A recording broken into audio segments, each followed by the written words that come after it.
Melu aku kene lho cah, melu aku timbane gabut deloken video iki ya to. Iki ceritane ngono aku arepe masak apa iki arepe nggodhog sayur cah paling ya. Iki arepe gawe sayur, sayure apa? China. China apa to cah mau? China Kailan apa ngono lho cah. Penting iki rasane sayure iki rada pahit ngono lho. Tapi pahite iki enggak ngepol, enggak koyo pare. Pahite mek tuwiti ngono, tapi iki majikanku iku suweneng makane ya to tak masakne iki ya to.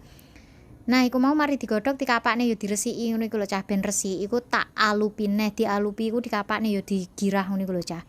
Terus mari ngono iku diosengne apa, jahe karo bawang putih. Nyapa kok nggawe jahe karo bawang putih, Mbak?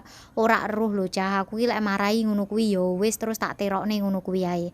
Penting ki dimaem karo wong-wonge kae ya toh. Soal iki kan iki digawe wong-wonge kae enggak nggae aku ya. Lek aku iku milih jangan tewel cah, lek ngerti ya. Terus iku mang enek apa, enek iku enek wortel karo jamur. Nah, iku dicemplungne ae dioseng wortel kambek jamure, terus sayure dilebokne ya cah ya. Terus mari ngono dioseng eneh ya kan. Ngono iku lho cah masake sesimpel iku. Nyapa kok enggak sing aneh-aneh soal iki wong sing tak openi iku enggak seneng maem aneh-aneh cah. Lek aneh-aneh iku malah enggak tek doyan.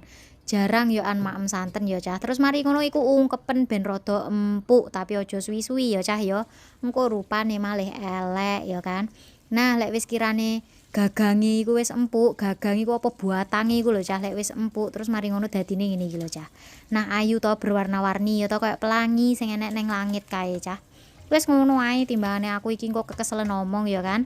Matur nuwun ya cah, wis ndelok.